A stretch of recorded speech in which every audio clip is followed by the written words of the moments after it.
to this happy place. Burn it down!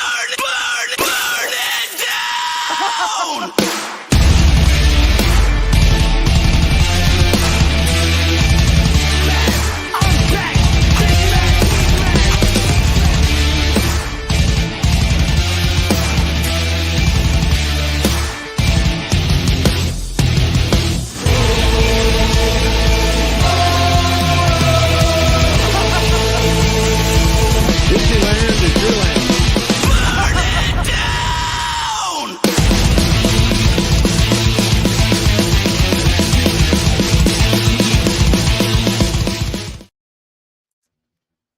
What's up, guys, and welcome to another Mad Tea Party. We apologize for the mild delay of shows. There was a bit of an absence there. We apologize for that. But we are back with some controversial topics. But first off, we want to thank our sponsors, Getaway Today, Where in the Park, and Sunken City Design, as well as our lamplighters. And speaking of our lamplighters, we have a lamplighter with us here tonight. Do you want to introduce yourself? Yeah, sure, I can. Yeah, That's Tyler. Bob. Yeah, there we go. I was able to meet everybody in person back in Oregon a couple months ago, but Tyler from Northern California. I'm up in South Lake Tahoe right now, actually, so not a bad view. Tyler is Glad the you're here, gangster Tyler. that helped us out during that entire time. He weathered the storm with us. He hung out with us. I mean, my Easy Up is still alive because of you draining the puddles every hour, so I appreciate that, man. But also, we have a bit of a wild crew with us tonight. We have another special guest from the Imagine That squad, as well as one of our sponsors, Amanda with Where in the Park. How are you doing? I'm doing well. It's been a great day, and it's been a minute since I've been part of the tea party. So thanks for inviting me, giving me a place setting, and ready to roll. Let's go. Absolutely. And the other arrogant Leo on the show tonight, Sam. Sam's here. How are you? I'm just stirring it right now. Did you just call me arrogant? It was a compliment. You I said forgot nice. to add. You forgot to add princess in front of it, though. That's not me, and that's this. No. No. Listen. Let's do this. Alrighty, you guys ready to get in this? So for those of you guys just joining, we have a lot of viewers tonight. A lot of you guys have not seen this show. This is a bit of a more aggressive show than you are used to seeing on our Wednesday live. So we pull the curtains back. We get a little aggressive about Disney. Just know that all of us here really have a soft spot for Disney, but we want to see Disney be the best Disney they can be. So with that, let's get started with some of our topics. But we are missing something, and we have something that just came in, and here we go.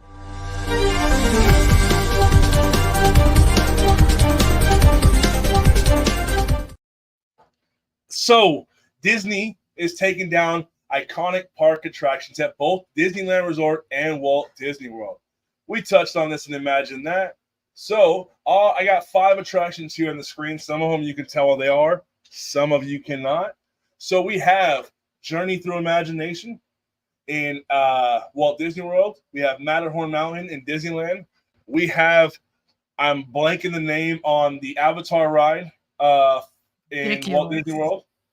Navi What's that? River. Navi River Journey. Navi River. Thank you. I mean, it's going to be gone soon. It's okay.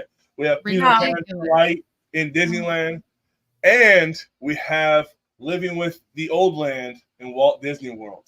So those 5 attractions are leaving. And let's talk about how we got to this topic. So we talked about plussing. So going around the room, Tyler, Wait what do a you think? Hold on. Just We stay should with me. clarify to people that this is a special report for this episode. It is not Disney official news. So this is not official news, but it's just an activity based on Imagine That. It did say on the little screen, presented by Imagine That. So if you have not heard this episode, which you shouldn't have because it comes out in a few weeks actually, we're talking plussing. This is completely just joking, parody. Don't cancel us yet. But it's our Cheshire game. It's our opening activity. So, what does plussing mean to you, Tyler? We Either can't you're hear you, muted bro. or your mic's not working no more. You put your headphones in and we lost you, bud. So, Sam, what does plussing mean to you?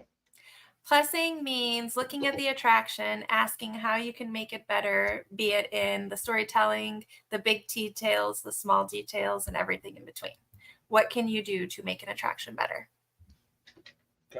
Or a land or a park or any kind of experience. Really, it doesn't even have to be related to theme parks in specific. All right. Amanda, what is plussing to you? Yeah, very similar. It's not just it's with literally everything you can think of. How can you plus literally everything? How can you improve the flow through the park? How can you improve the storytelling of a particular attraction or transition from one land to the other? It's literally everything that you can see or experience. How can you improve, take it to the next level, updated technologies, that kind of thing. There's so many different questions that can be asked within the plussing umbrella, but it's taking each item individually and asking, like Sam said, how can I make this better? So, yeah, that's what plussing is. Tyler? I have nothing to add. That's basically it. All right. I can't really add any extra words, but that's what it is to me. Is just So with improving this- it, not changing it. I got you. So with this activity, Disney's plussing it by getting rid of it. Okay. So we'll start with the first one. Journey through Imagination. It's gone. It's bulldozed. It's never coming back. Okay. In order to plus it, what attraction are you putting there? We'll start with Sam, since Journey through Imagination is your favorite. Journey into Imagination. See? That's why we gotta get rid of it. It's a I time have question. I have to put something in its place. Yep. How do you plus that empty plot of land? Like we're bulldozing the entire attraction. Gone. Yep. And it has to make sense in the land, obviously. Yep. Imagination. But to that point, would you then put it as World Celebration still? Because it's that like offshoot. Yeah, it is that world celebration part of Do you Imagination. redefine the lines? It sounds like Lou just needs for them to plus the readability of these attractions, is what Kevin says. I agree.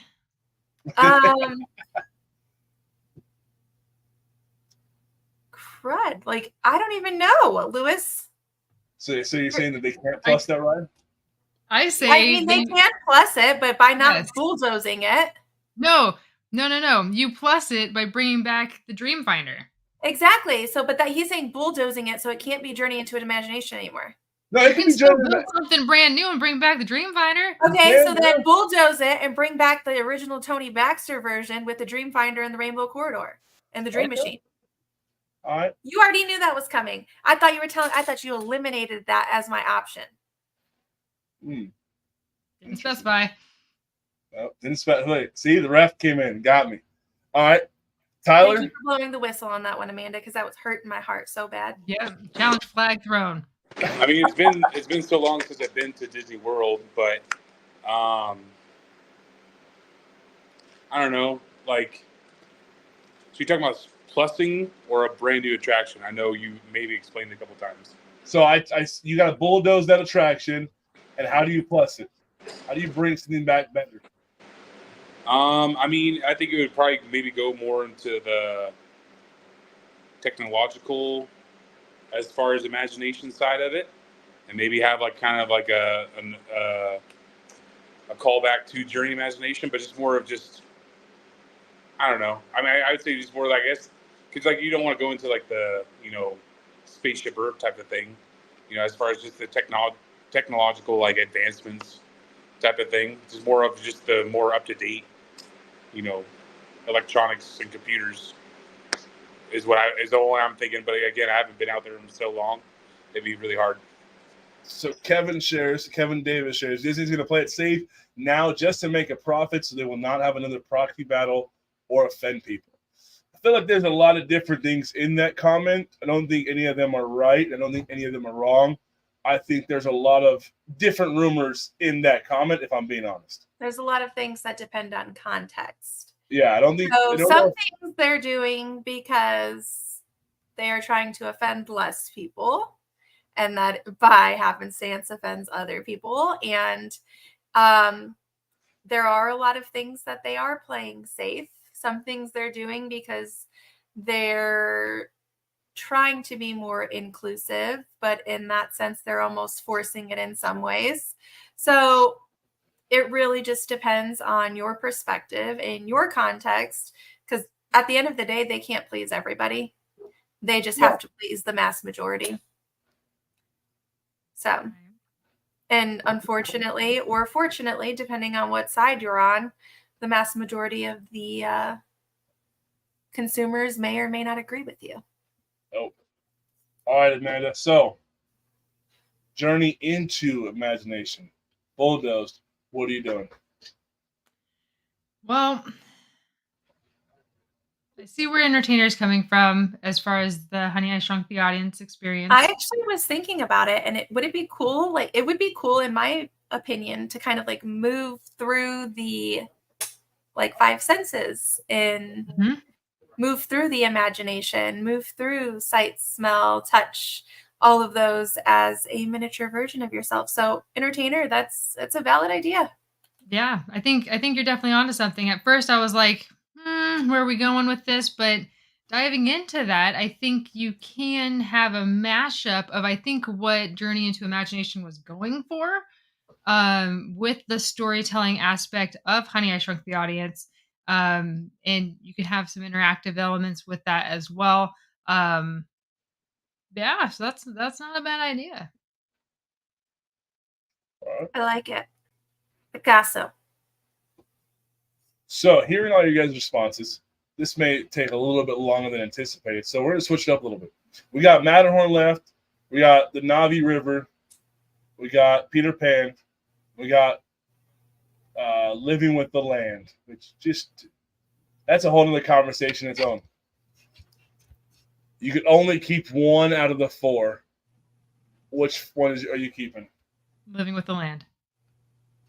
Amanda was quick with that one. I agree with If you don't have Living with the Land, a lot of the restaurants on property are not getting food. And so, because it's where everything is grown. So you have that. You have the conservation efforts that lab is doing. And like the whole, what's the name of that restaurant right on top? That like all of the that comes out of that is from Living with the Land right below. So that restaurant's gone. Or Garden Grill. Is it Garden Grill? Yes, Garden. Yeah, Garden Grill. So, and that's a rotating building. Listen, inside. You could have desert with your dessert, and I don't remember the rest of the rhyme, but whatever. But yeah, so like you're going through the and the waste is the animals for Animal Kingdom. Yep.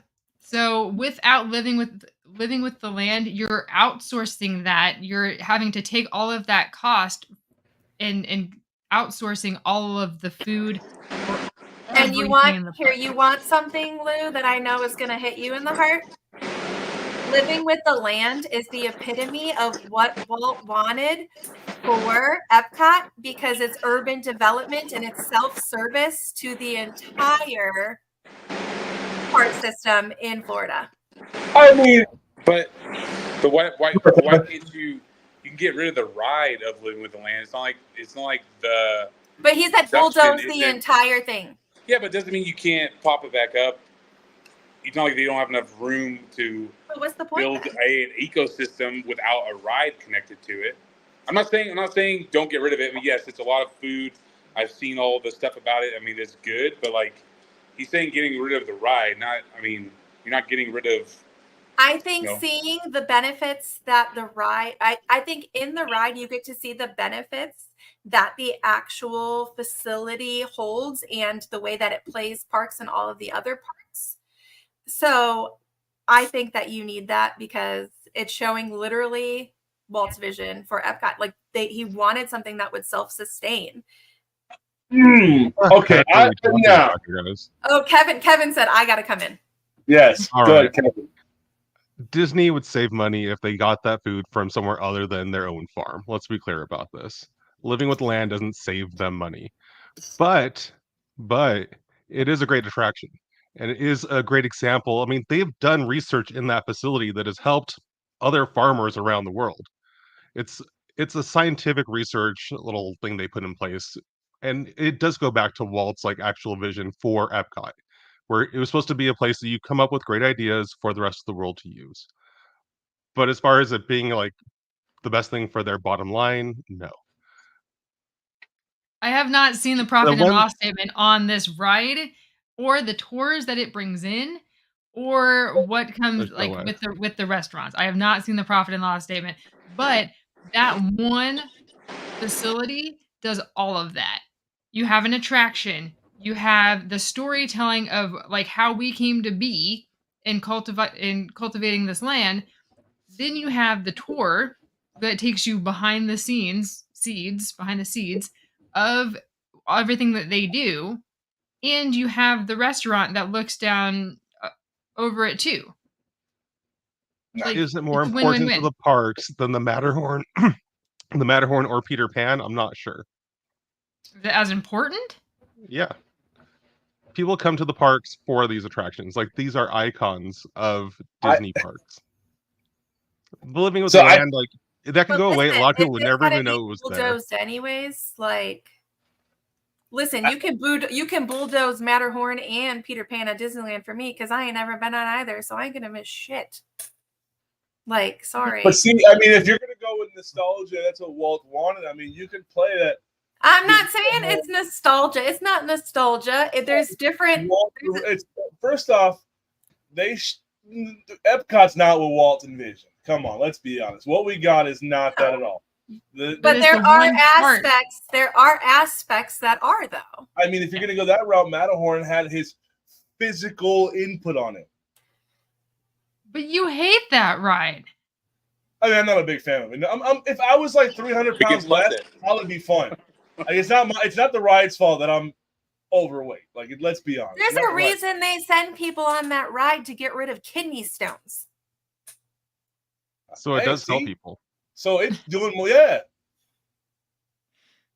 You know what? So what I'm hearing you say is let's get rid of Navi River. What I'm hearing is take down the Matterhorn and build something that causes less pain on people. I mean, you can improve the track again. I mean, they've tried. They can improve the seats. Yeah, exactly. They've tried, yet they've not done it well. How many people ride Living with the Land to actually ride it versus the free AC? It's not in the AC. I thought you were going to say cucumbers. There's only one time, and they don't recommend it. No, a lot of that ride is not in the air conditioning. You're in a greenhouse, dude. I've never been on it. Which is why it's so weird that you're talking shit about it. You've never even been on it. Oh, man. We just had this conversation, too. Yep. So you guys knew it was coming. Like, I was prepping y'all and getting the blood pumping, getting it moving. But trying to, so overall, Sam, the only thing you're keeping is Living with the Land. Out of those choices, if I have to pick one, yes. Okay. All right. Tyler, if you got to keep one, which one are you keeping? I mean, for nostalgic wise, not loss of food production would be Peter Pan. Even though, I mean, that's the thing, kind of like what Kevin was saying with Matterhorn, I would say demo Matterhorn to rebuild it better. It's not. But what about what Entertainer's saying? There are other iterations of Peter Pan around the world that are better than the Peter Pan we have here. Yeah, but we don't have the space freaking build it in there. If we're demoing it, we get to build our own building. If you're demoing Peter Pan, you're taking out Toads, Alice, and half the castle. Yeah, and a bathroom, which they would never do. So So I mean, that's the thing. Like, yes, they built all this stuff back in 1955 when we weren't the size of we are now, and now it's like all these other parks have room and they're planning that into it. I mean, yes, he could have, Walt could have planned that into it when he did the Orange Grove, demo. But again, I don't think if we had the space like all these other parks, become as big as they did. I mean, he probably had the hopes, but right, there wasn't the money or the time to build. Right. That. You got to build it in the year, less than a year. So I mean, yeah, that's just nostalgic for me. I would get rid of it. Again, I haven't been out to Disney World in over 20 years now, I think. So, yeah. well, for clarification on Lou's little game here, when you say to take it down, is it take it down you can build something just like it but better, or is it take it down and replace it with something completely different? There were no rules to this. So I just rebuilt the original Tony Baxter. So I'm not down rebuild it. Sure, no originally it was you got to plus it by getting rid of it, but I didn't explain the rules that well, and Amanda got me. Yeah, that's the thing is you can knock it down and you can build it with better technology, better animatronics.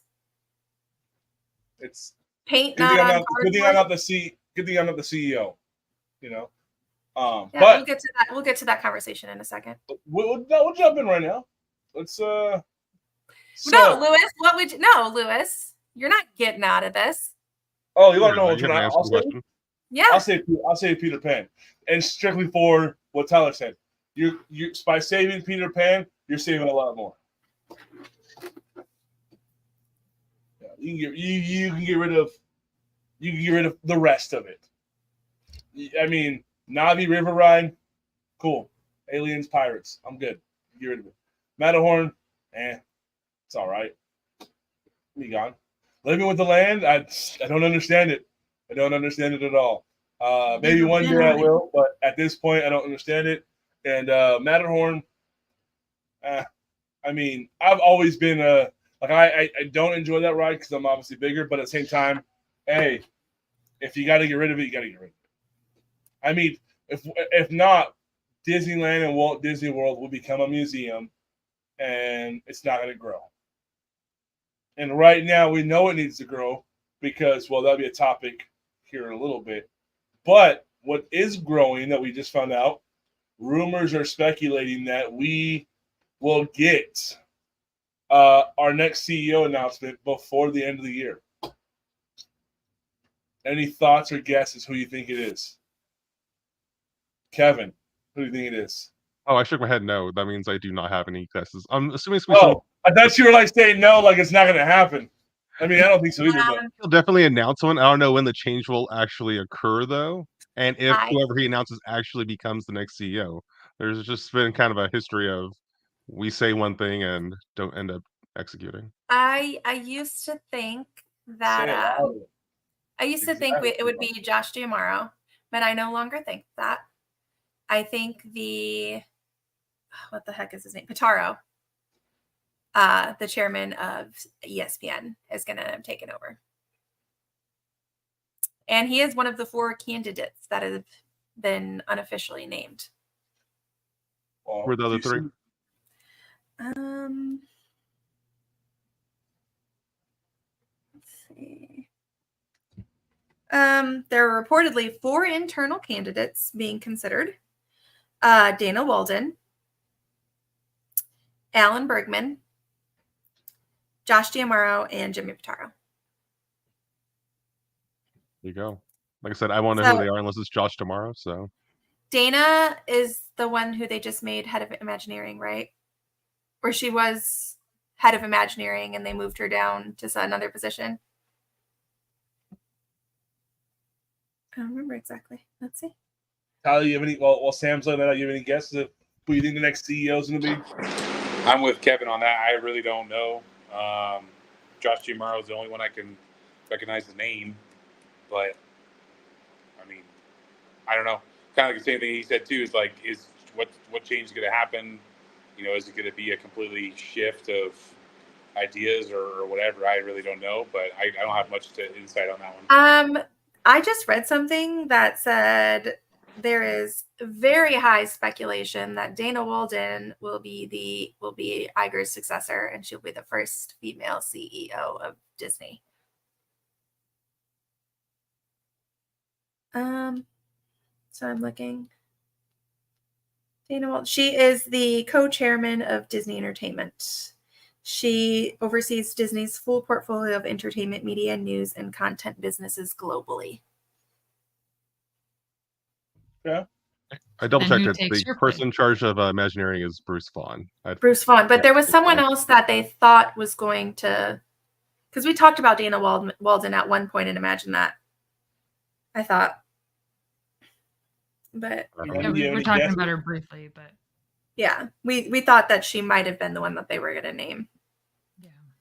And then Alan Bergman is also the co-chairman of Disney Entertainment.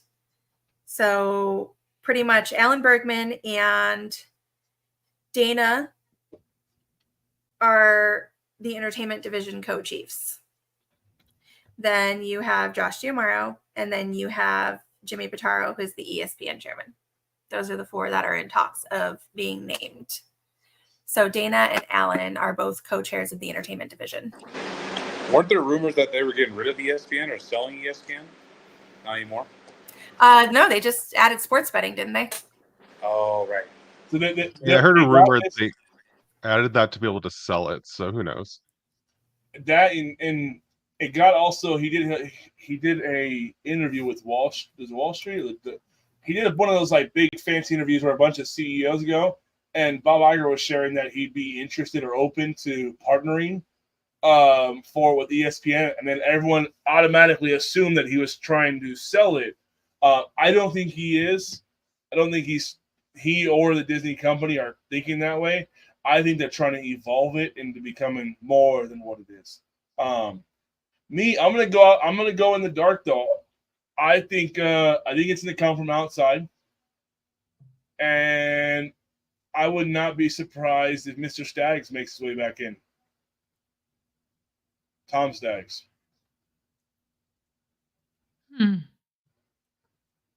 That's interesting. Why do you think that? Well, it was rumored to be like a predecessor prior to Chapek. Right. And then he left and I forgot the company that he started, but he's working at another company that it has a very big resume. So I could see him coming in as well as Disney gobbling that up. Now I want to say it's a kids like entertainment brand that he's is ahead of now. Yeah, Candle Media. Candle, yeah, he said it. Uh-huh. Candle I never Media. heard of it before. Which from the sounds of it, I mean, I don't know any of these titles, but apparently has a library of stuff. So I could see him coming back in. I don't think it's Josh Giamaro. I think if it was, we would have heard it by now. I mean, I think that they need him to stay in the place that he's in. Mm-hmm. I mean, I don't, me personally, I mean, I should hear plenty of times. I don't think he's the good person in the place he is either. But I mean, that's just a me thing. So, all right. But we are gonna, Sam, if you want to cue that up, we are gonna hear a word from our sponsors, and we will be right back.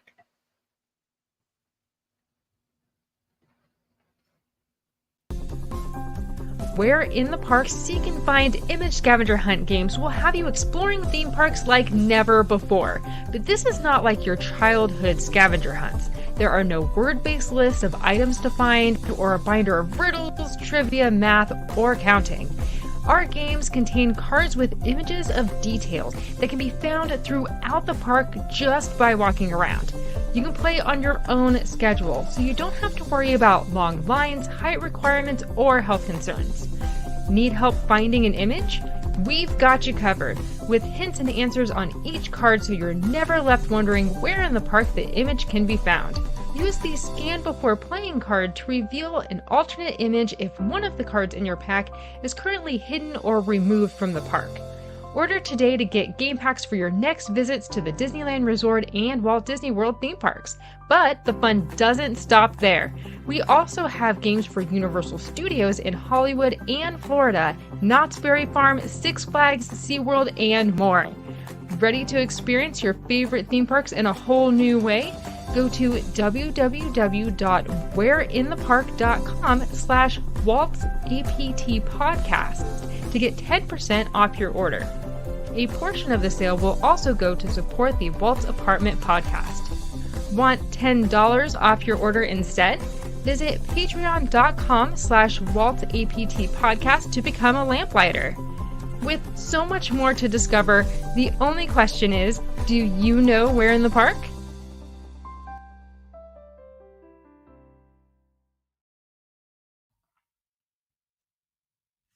We do know we're in the park, and they're. I did want to add something really quick. Sorry, I just got excited because I had a thought while we were away. Sorry, tell us about where in the park, Louis. No, you go ahead. Now. It's so abrupt. Go ahead. I'm sorry. Listen, Rude. my HDs, all 80 of them, got a little excited over here. So I was going back to that CEO conversation. Well, if we are planning to sell ESPN, that means there's a CEO available or like a chairperson available, right? I think they would go with the new company that buy them. You think so? I think that's because if I was buying a company, I would want to replace it with my own CEO. As far as the transition period, you might want to keep the current guy in and have it phase out. Okay. Sorry, but yes, we do know we're in the park. Kevin and Amanda, you guys have new packs coming out on the 30th or 31st? 30th. The 31st of June is when they're coming out. 31st of June. Listen, No, that June 30th. That math ain't mathin'. So June 30th. Yes. New Walt Disney World We're in the Park series coming out. So look for that on wherein-the-park.com. And if you want to play We're in the Park with us, tune in on Wednesday night for our live show, and you'll get to play some games that are made exclusively for our show. So check out We're in the Park, wherein-the-park.com. And what do you got next, Lou? Speaking of parks, this segment is called Do You Think Disney is Scared? First off, I mean, those of you who saw the show notes, cool. If you haven't, what do you think I'm talking about? Well, I know.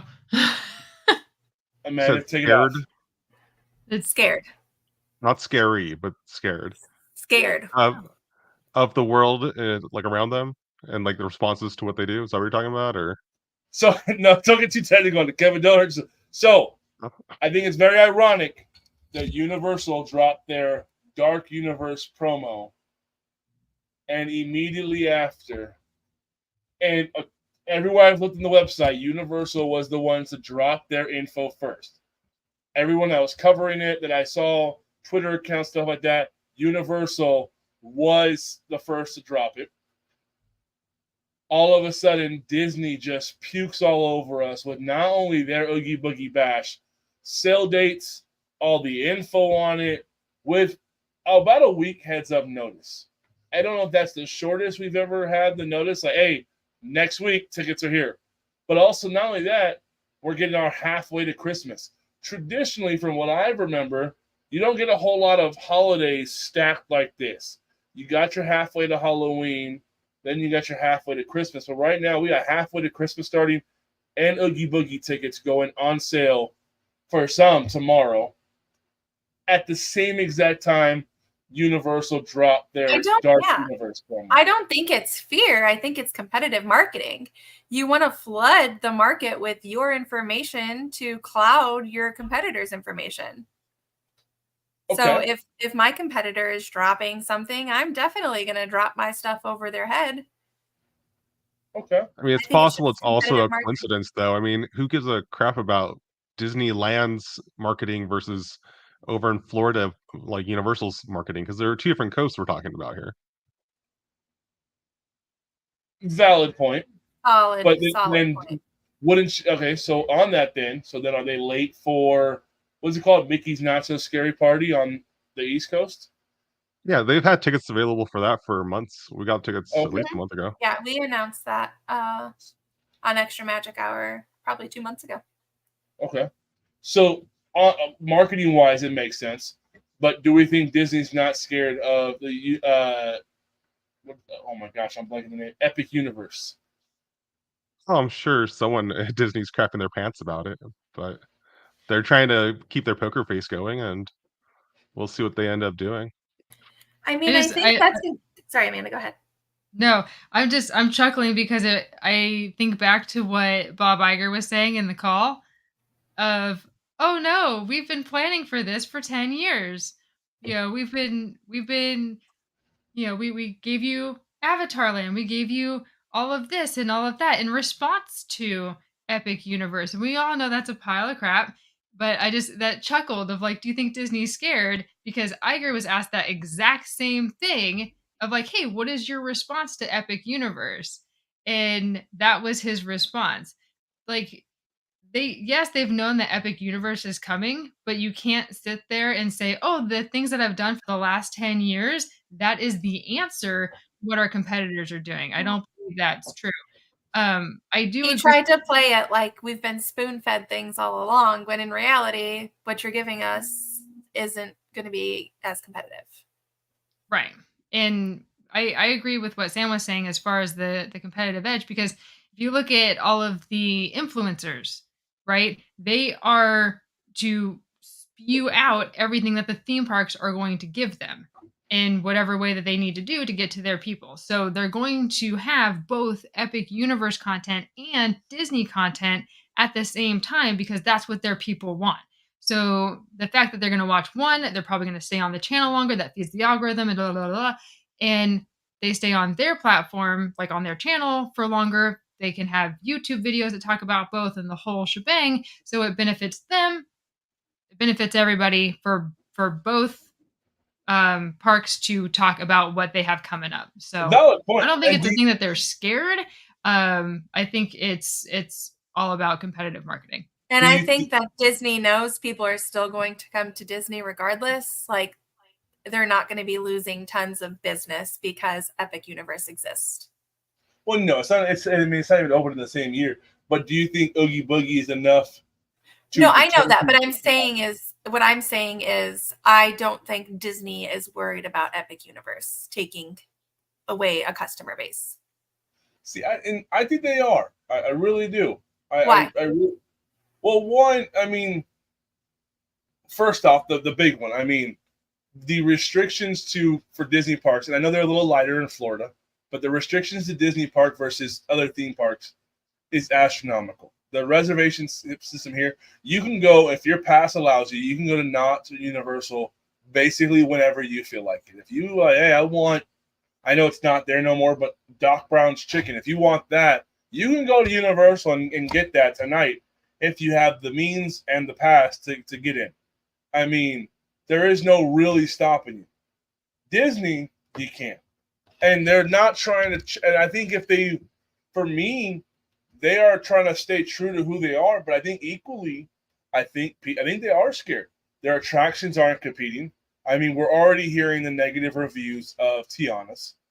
I mean, whether that's story-wise, whether the technology's too advanced for that ride, whether people are just splash, purists and don't want that change.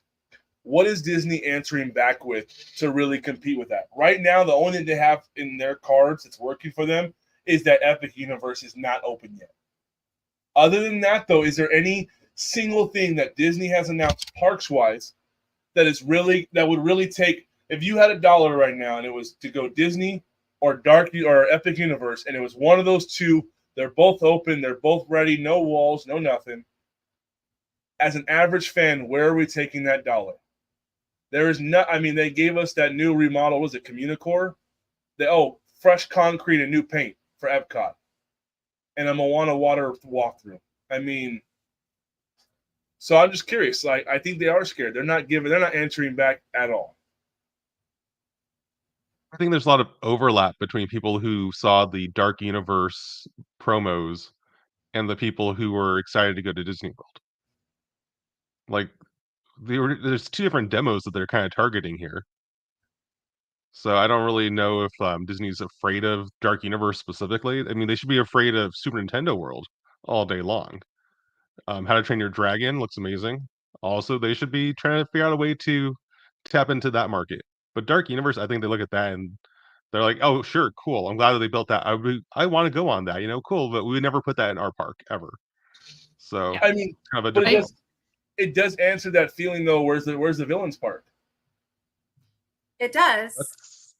That's still a very But- different vibe than Dark Universe. And the thing is that, like, I like what Kevin said, is Disney should be more fearful of the technology that Universal is willing to try right now, that more than anything else or the fact that Universal is taking risks and building themed lands that they're not hoo-hawing about and that they're not having reservation about. They're just going for it, and it's getting like they're fully investing in the storytelling. They're doing all the things that we've been talking about. Imagine that. They are giving those things to their land without worrying about anything else. They are fully committing to it. Whereas Disney hasn't been fully committing as much. They've just been like, hey, I can give them this because there's an already like existing IP somewhere, and they're going to like it because we're Disney and we're doing it. I think Disney tried to fully commit to Star Wars Land, and that kind of bit them in the ass when the crowds didn't show up. I think that's part also, of their timing was an current issue with that, though. But like, also, it was falling apart before COVID came in. That my thing is, like, they could have, instead of like trying to pre-plan the Galactic Cruiser, like, you could have used that money and put it into giving us more technology, giving us more interaction, giving us more in Galaxy's Edge. Yeah, I was thinking about the Imagineering Pyramid as well. And also from a marketing standpoint, right? The clip that we saw from Epic Universe this last week, I have storytelling, I have kinetics, I have every part without even walking through it. I have what the storytelling is of each ride and the restaurants. I have characters walking around. I have an interactive element with the makeup designs.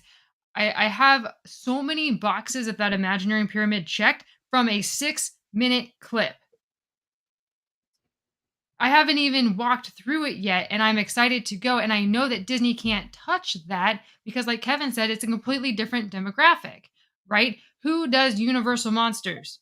Universal. Who does Scary? Who does Halloween Haunts? Universal does, right? That is their territory, right? So if Disney answers back and they say, okay, we're going to do Haunts now. We're going to do Scary. We're going to be like, whoa, midlife crisis much? Like, what are you talking about, Disney? That's you. That's you answering back. Because the thing is that the Halloween Horror Nights demographic does not take away from the Mickey's Scary Exactly. Party. Exactly. Like two different camps. Everybody's still making money. I don't think that Disney's hold on. And you're still planning your trip around both, right? Like if you're like, everyone wants to go to Epic Universe because it's the new shiny thing and everyone wants to go to that. So do you plan your trip around going to both Universal Park, the other two Universal parks, and Disney? How does that work? Are you extending your trip longer, or is it more of like a locals park thing where more local people are going to be in those spaces? That I think I don't have answers to yet, obviously, but I think people are still going to go to all of the parks, Disney and okay. People are still going to go to all the parks. I will give you that, but Universal is opening up a theme park around horror, a portion of a theme park, I should say, all year round. People have been knocking at Disney's door, and Disney teased it, if I'm not mistaken, when they were like, I think it was Disney teasing a potential villains land. Yes, you're right. Universal does that dark horror and all that. It was a potential fifth gate, yeah. It's also behind Big Thunder Mountain. They'd said a villains land. Yeah, so like also Disney Blue Sky. Universal does the dark monsters, yes. But there is a huge fan base behind horror in general. Whether that's cute, cuddly Maleficent, who's really not that scary, or you got like Pennywise, or like the religious horror. Like, people love the umbrella of horror, whether it's Disney horror or not. Disney is about to, I mean, right now you get 3 months out of the year for your horror fix. Universal's about to get 12 months of your horror fix. Not only that, that's just a piece. I mean, we can go back to what Kevin said about Super Nintendo World. I mean, how are they going to compete with that? I mean, Universal's really diving into a modern day dark ride and really opening it up. I mean, so for me, I think now I'll change the word scared. I don't think they're scared. You guys have convinced me, but I do not think they're ready for it. So you don't think that they have the competitive edge at the moment? Yeah, and I don't think they will. I think they're going to miss it, because right now, Epic. So I have a question. What if they tell you that they have, in the next 5 years, they are opening a 5th gate that is a Villain's Land? Then cool, but you're too late. Okay. You're too late. If you've known about this, I mean, this opens next year, right? Potentially. I mean, it's opening next year. Next year, what is Disney's biggest attraction, or anything big, theme park wise, that is taking off next year? Something from Disneyland forward. The only thing they have, I doubt that. They'll announce it, but it won't be ready. The only thing they're banking on is Disneyland's 70th anniversary. But I mean, we saw how the 100th anniversary went. It was there for a few weeks. Well, wait a sec. You don't think that they can give us something in a year? No. Nothing that competes. They've not been doing a great job of that lately, no. Well, I mean, long the Tron take. Right. Yeah. 3 years? Yeah. Wasn't That's it? that's with a ride they had already built once before. Yeah. That was 3 years. I mean, right now we have Tiana's, which has a bunch of mixed reviews. I think they tried putting way too much advanced technology into a ride that didn't need it. It was a really, I mean, even if you get past the Splash Mountain part, you could have done very basic shelf technology and really still sold that. Right now, with good storytelling. Right now, they tried to go too advanced, and I think it backfired. But that's being the nerd and reading into what the technologies they're using. That whole RFID, if it doesn't quite connect in the animatronics just in B mode, that wise. The animatronics and some of that look beautiful, but overall they went too far for the fences on technology that no average fan is going to appreciate, whether they knew it was there or not. Like, for instance, Rise of the Repairs. There's so much technology on that ride that the average fan really could forget about, but they put so much into it that now the expectations is like, now this looks like trash, because all that little fine technology that you put in that if you didn't give us, we wouldn't have noticed anyway. Let's take the guns recoiling. That scene is so cool. It doesn't work no more. Had that been the original plan since the day one, we would have still thought that scene was mind-blowing. But since we saw it, we're like, we know you can do this. Why is it not working? I look for it every time. Yeah, exactly. Wait, okay, hold up here. The problem here is that you have two conflicting arguments, right? You're upset that they're taking too many risks and that they are too afraid to take risks. They're taking risks. They're taking risks. They're investing in the pot that doesn't have the payout. For the average fan, we're not going to invest in the small technology. We're looking at the whole picture, right? For instance, the big fandom for Galaxy's Edge when it opened was, we are in Star Wars land, right? Oh, it's here. And then when you actually sink your teeth into it, you're like, well, what is this now? Like, really, where there's all these little things that you showed us on TV that made it seem cooler, but once you're in there, it wasn't really working. You look at the How to Train Your Dragon land in Epic Universe. That's carnival cookie cutter rides with a lot of cool theming. And guess what? It's probably going to stand the test of time longer than Rise of the Repairs will. Like, it just, and guess what? The average fan is like, that's what you gave us? I'm stoked. A lot of the problems that on Disney don't really get mentioned until after some YouTuber goes out there and says, these are the problems. Why did you're like, you know what? That's true. That didn't work. Did it not work? Did you not know it worked? You walk into Galaxy's Edge, and there's people that I know that have walked into there not really caring about the Imagineering part of this, but like, this is cool, but there's nothing here to like do. It's a museum. So like, that's the problem, is even a good level of surface level fans of Disney are even like questioning, what are you doing? Like, what is this and why?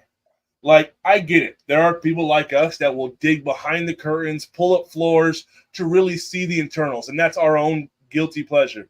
But if you're surface level fans that are just there for what Disney is, if some of them are walking away kind of like, oh, why did they do that? I mean, the question used to be, how did Disney do that? Now the question is, why did Disney do that?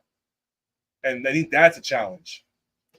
And I mean, if we're talking about things from a surface level, like the average consumer, Epic Universe may be something that's more enjoyable to consume than, let's say, Galaxy's Edge or Tron or Tiana's Bayou Adventure, like the new things that Disney is giving us. But I mean, I think that's going to be a wait and see kind of thing. And Disney's going to have to respond at some point. Disney's going to have to put up and shut up, like, or they're going to lose. They are going to lose consumers at that point if it ends up being what it is. So.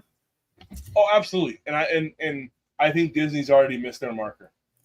I think they already have. They're going to take a blow in the parks on the Florida side for this. I mean, it's unfortunate, but they're going to take a hit whether we like it or not. It may not be that big to the average fan, but I mean, that's the thing with competitive marketing, is somebody's always going to top somebody else. And absolutely. For the longest time, Disney had that edge, and right now, is Disney losing their edge a little bit? Sure. What if Disney's just being a good neighbor? They're letting Universal have this year, being like, hey, and with that, we're going to take our getaway today break. Sounds good. What? Well, hello, and welcome to Let's Get to Know Our Sponsor. Getaway Today has been helping Disney vacation dreams come true since 1990. Whether you choose to visit the happiest place on earth or travel to Orlando and beyond, they want to help you. Need to know the best hotel in the area? What theme park tickets should you buy? Have a last-minute change? No worries. Their travel experts are always here to help. Want to book a cruise and don't know where to start? Hey, they can help with that too. They will help you find the perfect cruise for your vacation, whether it is your first time or you're a well-seasoned cruiser. When you book your cruise with one of the Getaway Today's experts, you will have a dedicated agent to help you every step of the way. They take care of the details so you can have the most fun. Getaway Today has layaway, peace of mind travel, allowing you to cancel or make changes up to 72 hours in advance. You will always have the most up-to-date vacation information, both pre-arrival and upon your welcome. Getaway Today will guarantee the best prices with no hidden fees. And every time you book through Getaway Today, they will donate a portion back to a charitable organization in your area. And so far, over $4.5 million has been donated. So click the link in our show notes to start your Disney vacation planning for more information and the best deals. Tell them Walt's Apartment sent you. And until next time, enjoy the view from Walt's Apartment.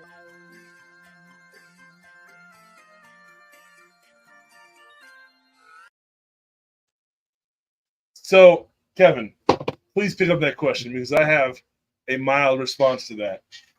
Well, the thing is that, like Amanda was saying about the numbers of locals versus out-of-town visitors. For Florida, historically, it's always been a much bigger chunk of the people coming in are from out of town.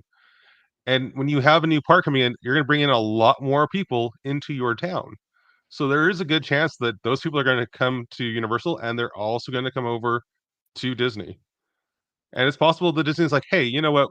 We're no longer just like at each other's throats. because they do crossovers all the time. There's stuff on different like companies stuff on Hulu, and their stuff's all over the place as well. There's a lot of cross pollinating of their crap out there. Us fans see it as like, let's root for our team, but they're seeing it as like, how can we work together to win everything? Do I you mean, think they're the fact that really doing that today- though? Do you think So- that Today, Disney, if you go do to you think Universal Disney really Studios in gives a Florida, fuck? I think they do. I mean, think about it. People go to Universal Studios in Florida and get a 3-park ticket. They're going to 2 parks that have lands based off of Disney properties. You think Disney doesn't make any money off of those? Are you out of your mind? They're selling merch in those spots. A portion of everything that they sell is going to Disney's pockets. They're like, oh, I'm afraid that Universal's going to get a lot more customers. That's going to screw us over. They're going to double dip on those people coming to Disney as well, and they're going to get the money from those sales. I like And, it, Kevin. I mean, why do you got to play the good neighbor card, Kevin? You had to go there. You just had to hit. I mean, it just makes sense. Not only that, let's be honest. In like 10 years, when Disney is breaking land on what's behind Big Thunder Mountain, the Universal goers are like, well, how are we answering back? So it's a very theme park gang mentality. Well, we're not answering back. Why aren't we? I mean, we will have this conversation in like 5 years when all of a sudden Disneyland's building a new park and everyone's like, why is Universal not stepping up?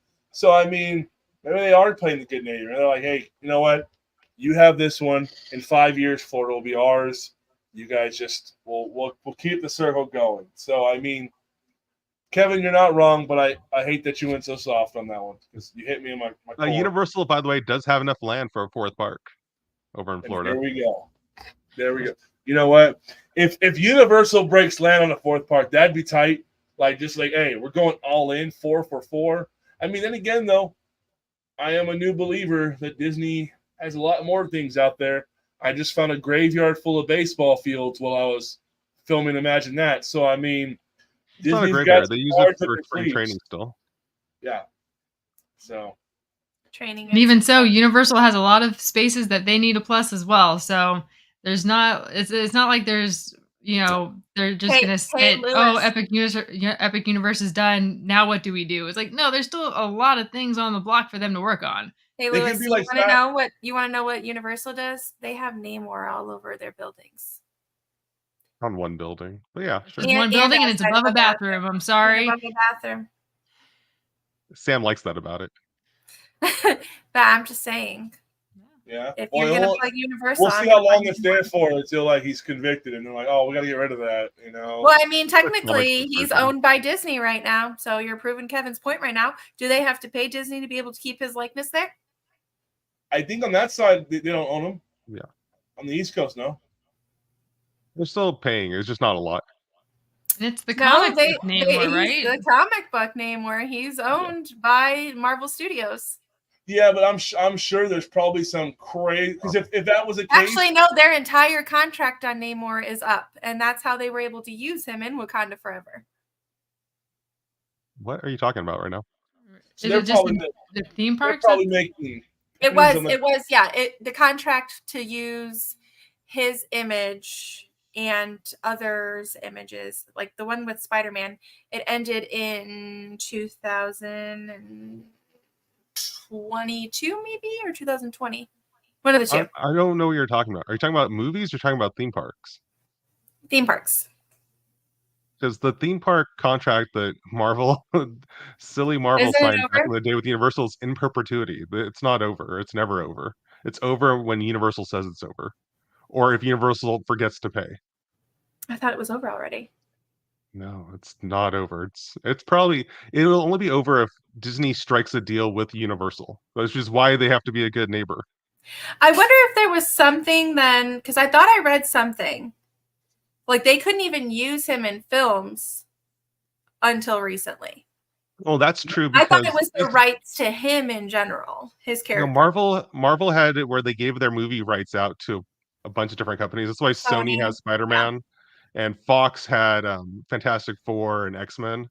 Was because Marvel, back when they were struggling, when they were almost bankrupt, they sold off the rights at an amount that seemed good at the time with some deals. Well, that makes sense why they would have Namor is because of Fantastic Four and X-Men. So they got it back from Fox. Okay. $70 billion got them Namor back. Well, there you go.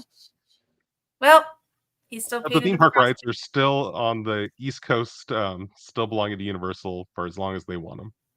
That's crazy to me. It's crazy to a lot of people. Oh, dang. yeah. Dang. Are we in trouble? Uh-oh. All right, you didn't read my How about comment. Which Uh-oh. one? Universal sucks. We did. We No, put it. Oh, we can read it. I laughed at it. You're right. I didn't say it out loud.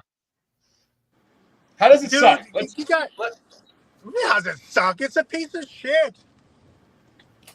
Where in the park does Hi, I agree everyone. with John's viewpoint on this? Hold We love on. Universal Studios and all the Please elaborate on how it's next to what? The Tiana's Bayou in the wrong land? I mean, that's what it's going up Oh against. the my new area God. that looked really What cool. comes out next year? I that can can't say compete here with what I Epic said Universe? earlier about Tiana's. Oh my God. What comes I out just had to next come year that on can in. compete? Nothing has to come out. What's the big freaking deal? They're going to have a theme park. Yay. It's not even anything near. It's not going to take any business from Disney.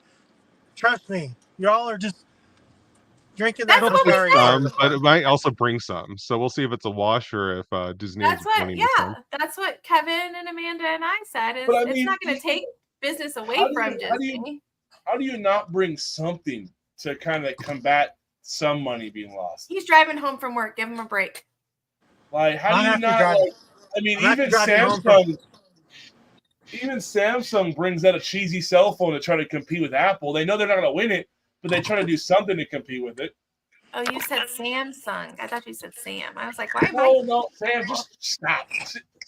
I'm just saying, like, how do you go and you can't, and like I told Amanda said, you can't go to this bullshit ass, we've been planning for 10 years. No, you haven't, because most of those projects got greenlit 15 years ago, so you can't say that. You can't bank Avatar Land on that. Stop So that. what projects have been greenlit now that we don't know about that will be coming out maybe at this I think D23 we this- have yeah. some things. I think that this is a conversation we need to rehab after D23. Yes, but at the same Put it on the time, docket, Lou. Put it on the docket, Lou. this last D23 was a bunch of blue sky. So if we get nothing but blue sky again, then we have room to be pissed. Like, but nothing has come to fruition out of the last D23. Right? Like we don't have hardly anything that came out of that. So we got a makeover in San Francisco, a walk through water attraction. That's what we got. okay, so there's two things. The rest was just blue sky to see how the audience would feel, right? So we'll see what actually has been greenlit that they are going to announce at this D23 in August. And when that happens, then we can rehash this and say, okay, out of what they announced, what is actually going to happen, and what do we think is in response to Universal's Epic? He's at the spot now. Look at him. I'll just stay on my phone. I don't think Universal will triumph Disney, but I do think Disney looks a little petty for not coming to bat with something. Nothing. Like, you're giving us a ride that's a makeover. I mean, that's it. That's what you're coming to bat with. Is that? I mean, They have to. They're already the king. Why would you? Why? Are they though? I mean, why would a king keep ruling? Is that what you're asking? Why would they have to? I mean, why would they have to expand more if they're already on top? What's the point? Because that's what kings do. They conquer nations. Well, there's a long history of kings trying to stay in charge. They're gonna be in charge. There's no question about that. Well, just because they're king, the king doesn't mean they get to treat us like peasants. Ooh, that's it. Damn, All hail King Niger. All hail. Give us something. Y'all drinking that universal Kool-Aid. And they're putting it out there. They're putting it out there. Disney, you have to get a reservation to drink their free water. So I mean, it's hard. Bullshit.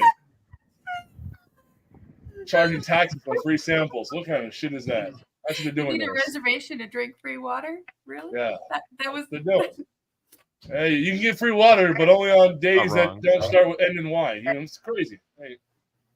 Universal's like, hey, just show up. Our gates are open. You pay, we'll let you Yeah, in. just show up and spend way more money to do half the stuff. Totally makes sense. Facts. Hey, it's better than what I'm just Disney's saying. doing.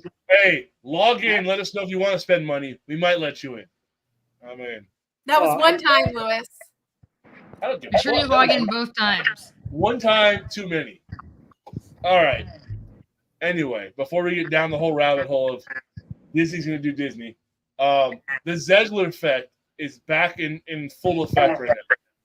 So if any of you guys are not familiar with who Rachel Zegler is, she is the one that pretty much put the stake in the coffin for Snow White. She's not the only one, but her marketing scheme really didn't work. And the Zegler Effect has resurfaced, but this time in Star Wars. And Hey, Sean, I muted you just because you have a lot of background noise, but just letting you know when you want to talk, unmute. so right now, the director, the main showrunner, and one of the main Jedis have made asses of themselves on interviews. Some are saying it's being sarcasm. Some are saying it's not. If you haven't watched any of those interviews, just to put it in hindsight and really brief story, one character doesn't know Star Wars. Yeah. The other actor is laughing that this new Star Wars acolyte is gay and mocking it, and then the main director is mocking it as well. Me personally, I watched episode 1 through 3. I have not watched 4. I said I won't watch the rest of the show just because I hate when directors just kind of laugh in our face about it. But the show itself, I really enjoyed. I thought it was fun. I had nothing against the show, but the people playing the characters in their outside life, geez, they make Rachel Zegler look like a fucking scholar. Yeah, well, she not. Your guys' thoughts? Have you guys seen any of the interviews? Any of the commentary? Go ahead, Amanda. So here's a thought. What if? Oh. Hear me out. What if a new show comes out and you don't watch any of that crap? What if you like watched every episode? You watched every episode, and anytime you saw like, oh, actor so and so makes an ass of himself, you didn't open it. You didn't watch it, and you let the show be its show and have its effect over you, and you didn't have some outside force impact your thoughts on the show. What would happen? So you're saying, what if I watch just the show for what it is, and then let somebody else? Like if you saw, oh, there's a clip that this actor says some stupid comment about Star Wars and like all Star Wars fans are up in arms. What if like you saw that and you go, I'm not gonna click on that? What if like all of these other things that all of, like this Zegler Effect, you're like, nope, I'm not gonna watch that. Instead, I'm gonna focus on the show for what it is, and I'm going to make my own opinion of it. So I really appreciate that theory because I do that in life with just general people. In all fairness, I don't care how of a horrible person you are, I'll still talk to you. But the only difference is when I watch it for entertainment purposes, I look at the full package of entertainment. The person that made it or where they invested in it, was the show good? Look at all the parameters of it. So when it comes to entertainment, once there's too many gaps, I'm out. Whether it's the director, whether it's the showrunners, whether it's just a storytelling. For entertainment, I'm a little bit different because of the fact that entertainment is still an art form. And if you are just throwing that paint at the wall, expecting for us just to like it because that's what you wanted to do, I'm out. And that's the same thing kind of going back to what Disney's doing right now. We're just going to give you this because we expect you to like it because we're Disney. No, I'll bite my tongue and not watch it. So I like what you're saying, but when it comes to entertainment, no, I want to know everything. I'm the type of guy that watches the bonus features on DVDs when those were a thing. So I want the full package. I want to know everything. But is it, again, we've talked about this before, like the interviewer didn't say anything because it got the clicks, right? They let the gaff be the gaff, so the clicks happen. So this went viral, right? Yep. So out of all the other shows that you actually like, and you watched all of it straight through, is it because you liked it because you didn't have that outside influence deter you otherwise? Because there was one interview that didn't happen, or they didn't have a gaff, so it didn't make news, and you were able to watch that show and liked it because you were able to form your own opinions on it. So my question is it that you are not watching Acolyte because of these 3 interviews that you decided to watch because it went viral? Yes. Okay. But that being said, I mean, that can manipulate to anything in life. I mean, how many of us don't want Lassiter back? You know? I mean, if we didn't know about it, we would still have him there. I mean, I'm just saying.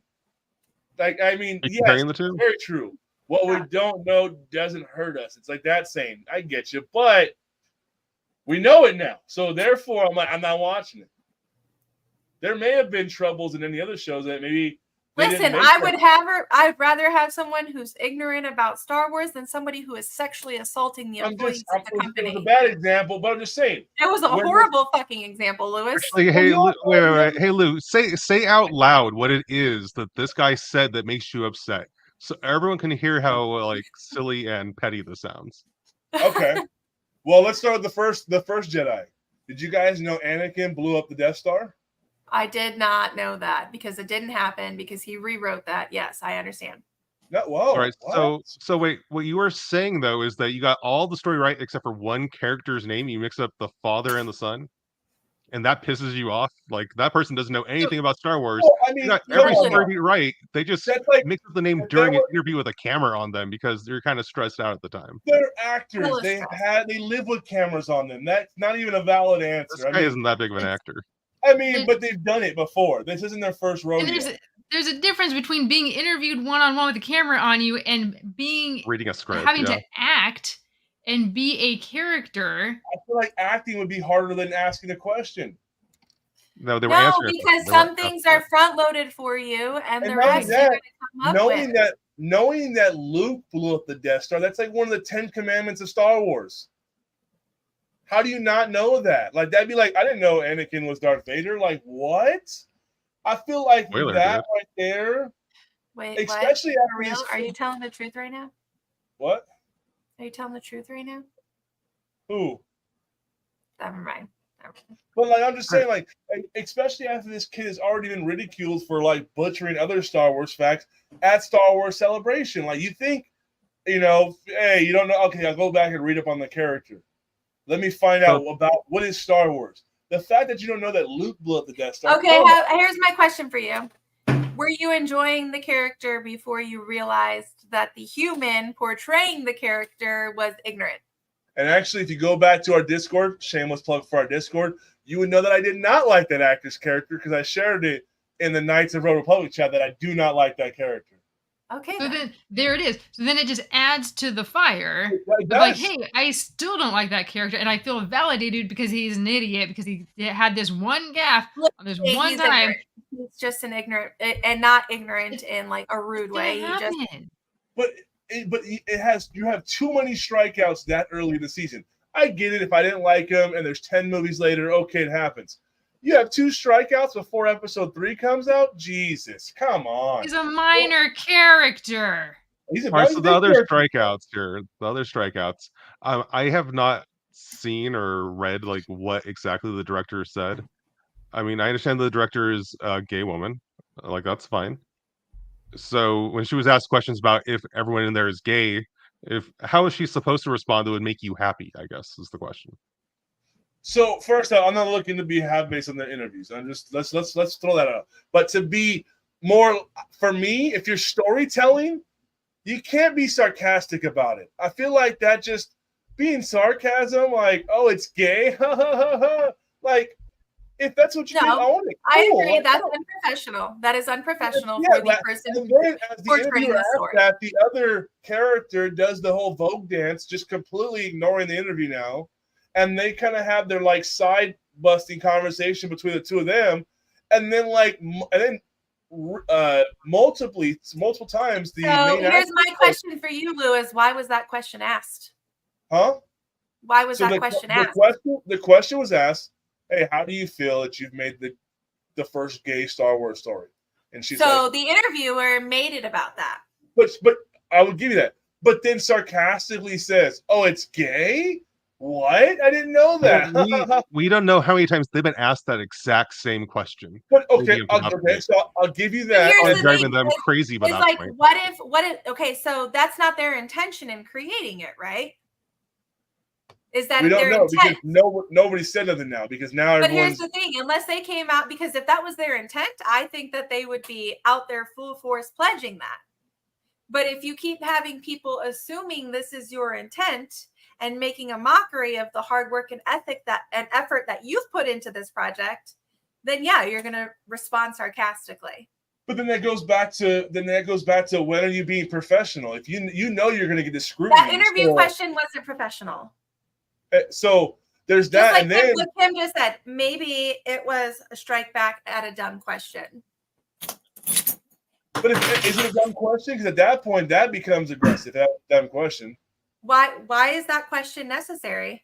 We sit here all day. There are so many people who sit here all day and say that Disney is forcing an agenda when really it's the people she created that agenda during her interview. I mean, I feel like if that's the case, I mean, Disney's bingo card right now has to check all their boxes. So of course they're going to ask a question. But then for the main actress to continue on what we're talking about, the main actress says, she's like, nerds are gay. And the interviewer's like, well, no, nerds are not gay. Actually, many of them are very not. And she's like, well, in my book, nerds are gay. So that's two stereotypes in one comment. I mean that is an issue. I'm a hell of a nerd and I'm not gay. And then during that same conversation, during the conversation, the interviewer asked, how do you feel about it? Trying to continue the interview, and she's like, well, and the main actress asked her, are you offended? And she's like, no, I kind of like it. And then again, more sarcasm in this interview, and it's like, what are you doing? This is the Zegler Effect all over again. Saying the prince is stalking him.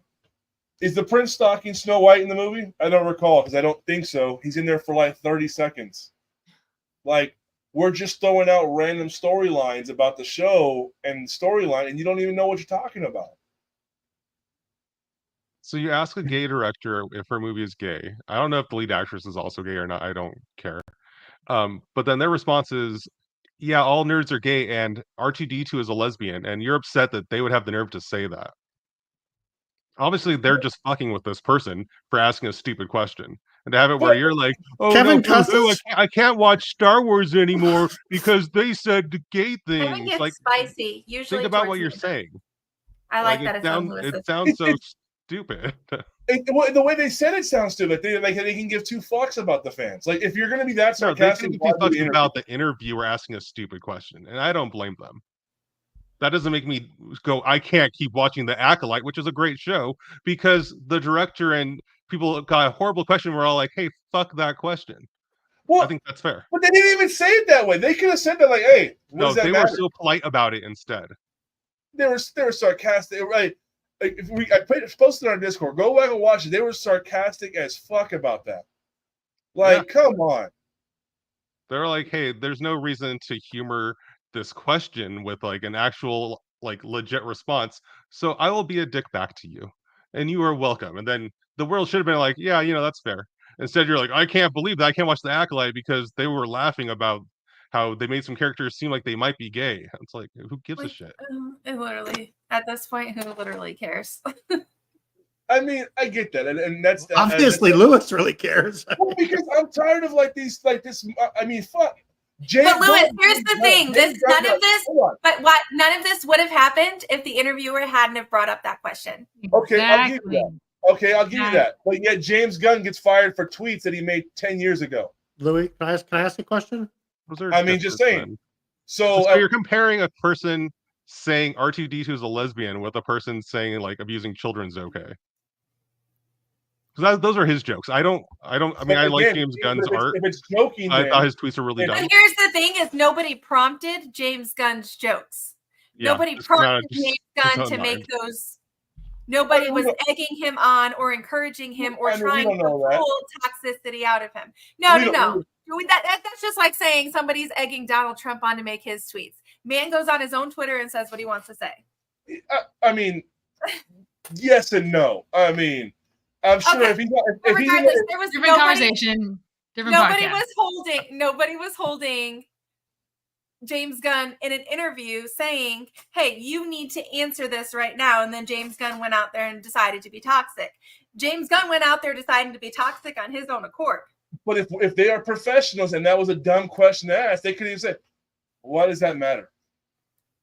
But maybe they did answer that same question 100 times before. We don't know every interview that they've And had. honestly, it could have been an appropriate response that way. But to be fair, the interviewer shouldn't have asked the question to begin with. But who's the professional, the interviewer or the actor? I mean, come Both. on now. If they're, I mean, so who? At what point do you stop fighting fire with fire? Can we say that they were both that they both could have responded differently or handled the situation differently? Yeah, but the director has more on her plate than that interviewer does. So, question, Amanda. Lou, do you like Guardians of the Galaxy 3? What's that? Do you like Guardians of the Galaxy 3? I think Guardians of the Galaxy 3 was okay. That was probably the second best one. Okay. So do the comments that James Gunn made deter you from having that opinion? The comments deter me from watching about Guardians? Did the No. comments that James Gunn made No, they didn't. deter you from having that opinion about Guardians? No. So So why what's did the these difference? comments deter you from watching Acolyte? Because and here's the difference. James Gunn said that 10 years prior to making this movie, okay? 10 years. You are on the front line of promoting your show, and this is how you... If it was 10 years later and she was making these jokes like, Jesus, 10 years later and you're still asking this question, I get it. You're on the front line of promoting your show that just came out. James Gunn said that 10 years prior to making Guardians 3 and got fired for it. Sean. Did you like the show before you saw the interview? I did. Okay. But just like none of us would go support Lasseter's films right now, I'm not supporting hers. Like, if you're going to take your artwork sarcastically... That's not true. There's a difference in sarcasm and being a sexual abuser. Like, I don't understand what they said that made you so upset about The Acolyte. Other than sarcasm. It's the fact that they're not even taking their own project serious. I mean... There's so many actors who don't. But here's the thing is, it's not that they're taking They their really own shouldn't. project serious. They weren't taking that interview serious. Right. Yeah. But Which there's is so a many representation people of now- who have interviews that make the gaffes like that, and you still enjoy the movie. You still enjoy their performance. But it was just because this one thing blew up because of the interview. That's causing this whole conversation for the last 20 minutes. Well,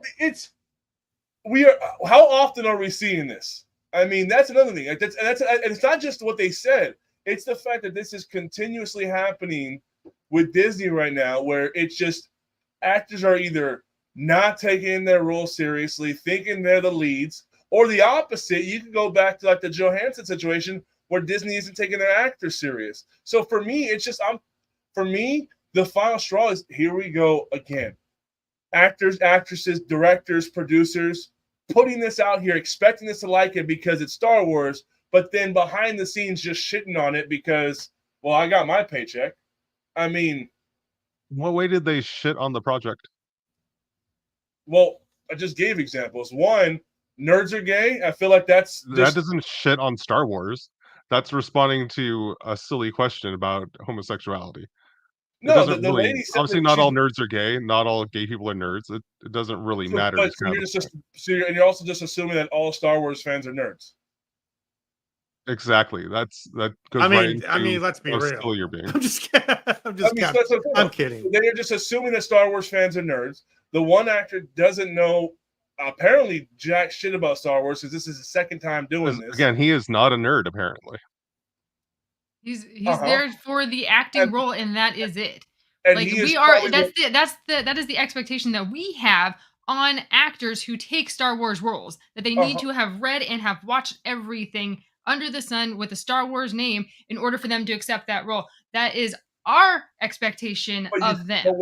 But even when they're on the screen, like I said earlier, he's the least like invested character. You watch his character and it seems like shit. Mark Hamill comes to the screen as Luke, and you know he knows the lore, and you see it. You see him become that character. This character in Acolyte does not become that at all. I agree with that, but we've talked about this on the Discord, is that it needs, if you were an actor and you accepted this role, you would do everything in your power to have as much knowledge about the lore as possible. Again, that is an expectation that you have of yourself as being put into that role. That is being projected onto this guy, saying, I want you, I'm not pointing it at you, but I'm saying as far as the Star Wars fandom of, you, sir, accepted a role in the Star Wars universe. You need to know the basics. I'm talking just the movies. Do you need to read all the High Republic novels? No, you should, because you're part of it. But no, we're not going to go there, right? But like, it's one of those things of, it's our expectations of what we would do in that role that we are projecting onto this guy. He made a couple of gaps, whatever. It is what it is. That should not deter you from watching a great show. But if his acting quality is also shit on the show, he has a minor role. He's on the screen for 5 seconds. No, if it was the main character, if it was the lady who was like, the main character, like the twins, I'd be upset. I'd be like, man, she should probably know a little bit about this storyline. This kid is also a main character. I mean, he's one of those Jedis that are traveling with her. He's there, but it's not like he's like the focus of the show. Episode 4, he's in there for 5 seconds, literally. He has 2 lines. I haven't seen 4. And that's what I'm saying. You stopped watching halfway through because of this. This influenced your entire thought process on how this show is going to play out. But on that same note, though, if you're hiring a director and actors, if you're hiring them, wouldn't you want somebody that's going to portray that role the best?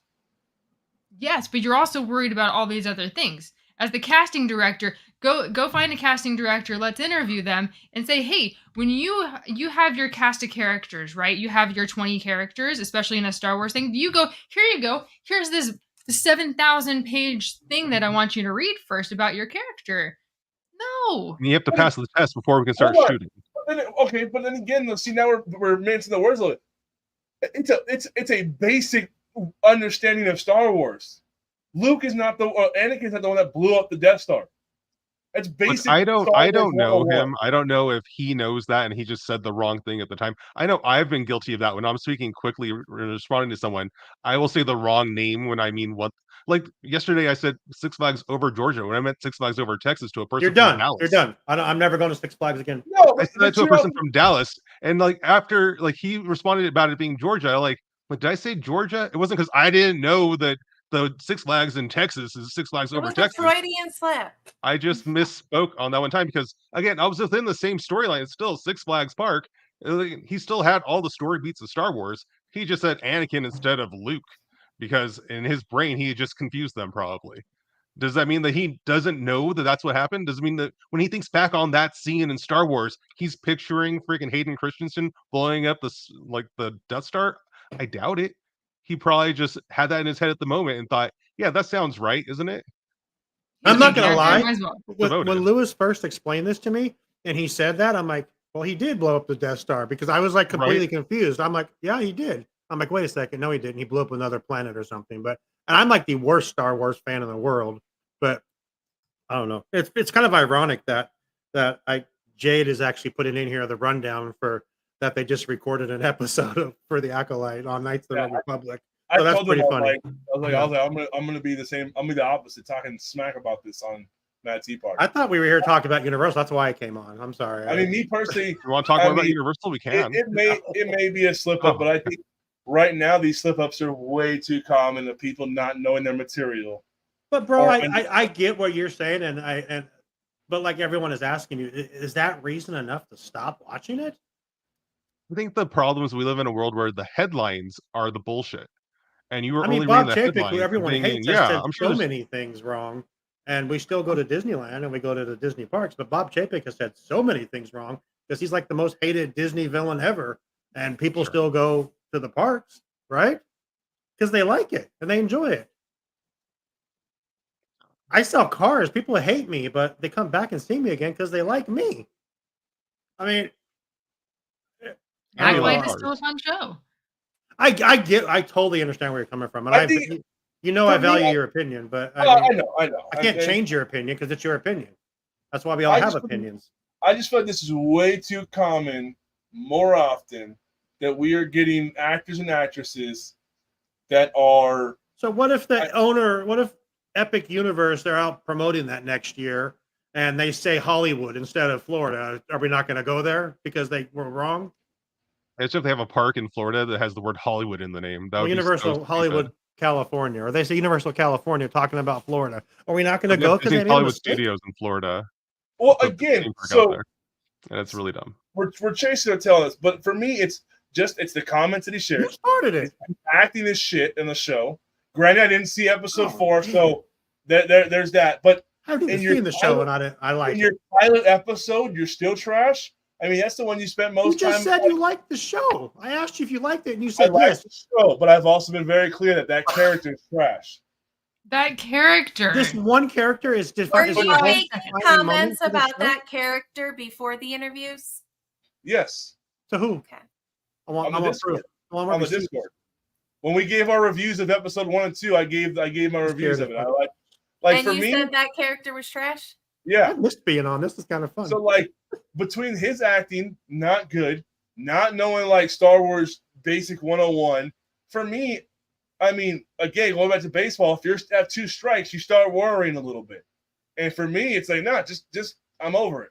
And then to add the flavor of what the director's doing, the main host also chiming in on calling nerds gay and just completely, whether the interviewer asked that question or not, most of us on this show have always went the route of you have to be professional.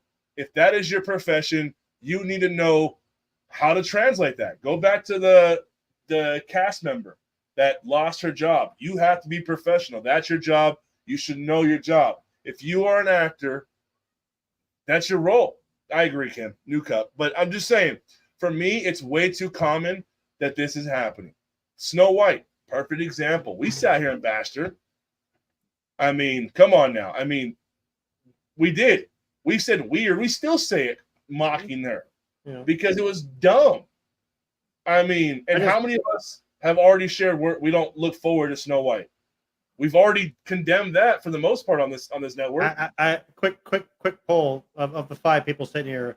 If Snow White came out being Disney fans, who would still go see it? I'm gonna go see it. But I do not have high hopes. I don't have to run and see it, but I mean, it's As with most things, we know as most live action things, I really don't give a. I mean, I went and saw Black Adam because I was curious, and that movie was awful. Thank you, Universal. With most things in theaters, like movies in general. With movies in general, I won't see it in theaters. I think that seeing things in theaters is a waste of time. But with Inside Out, that was one that I was excited to see, and that I mentioned it on the show, and Kevin was immediately like, "Let's go."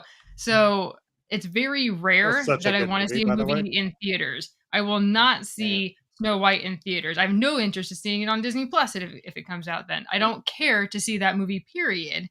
But it's not because of Zegler's thing weird. Yeah. Then why is it, Amanda? Just out of curiosity. I don't care. I've already seen the movie. Who needs? What do I need to see the movie for? I didn't see the other Snow Whites, the henchman, whatever. I don't care. Did you see Aladdin the cartoon? What? You watch Aladdin the cartoon? Aladdin the cartoon? Yeah. Have you seen that? The original? Yeah, the original. Have you seen that? Yeah. Yeah. Did you watch the live action? Not in theaters, no. But why'd you watch it? It's the same thing, right? Well, hold on. That's what No, if you're watching it on Disney Plus, I don't think that helps because you're not. I mean, you've already paid for Disney Plus, so whether you watch Aladdin live action or Aladdin animated film, it just gives them viewing numbers. It doesn't change anything. So for that, if you're gonna wait till Disney Plus, I think that's kind of saying something like, "Hey, I'll go watch it on Disney Plus when I've already paid my whatever tier you're paying." Like, Yeah, I I'm think not going to that, pay extra to go see it in theaters. exactly. Don't waste my So that- time. it gets a Do we little have- different. Do we have any more cups? We have any more cups? Yeah. Yeah. New I cup. mean, there's one more, but I don't think anyone has done this homework. And given the conversation now, I think I know where it'll go. So no. Why didn't we can't save just it for end- next time? You can't 'Cause we're end at- like this. So Everyone's hostile and angry, and that's what I'm Here, saying. Just point out everyone the here. good topic. It's the mad tea everyone party. grab Hey, hands. Lewis, Everyone can grab we hands. hug? Yeah. Everyone grab hands. Kumbaya. Come on. No, I don't know how cameras work. Kumbaya. Oh, he left. Oh. He Us to me. left. He left us. It looked like a hug, so you know how I feel. Two about it. hundred- Yeah, he 172. got a little. 270 All right, and the hug's people over here now, so watching. you're okay. But yeah, so that's so juicy. Dude, Kevin, you were cussing, man. Kevin, that's fucking crazy. I'm like, Kevin cusses. This is. I love when Wow. usually Kevin's like. I'm glad I came on just for sassiness- that. Usually Kevin's sassiness is directed at me because I get sassy at Kevin. Kevin So was- I loved seeing it directed at Lewis tonight. I ate so much freaking Olive Garden. I directed at That's where I people who was, say not dumb gonna lie, it things, was not so just good. Lewis. I But mean, usually it's me. is it dumb though? I mean, It's just It weird. sounds pretty dumb. Yeah. Is it The weird? actor said Anakin instead of Luke. I can't watch this. Sounds pretty dumb. Damn. The director said all nerds are gay. Oh, that makes me upset. Lou, over I yourself. think you should finish the series.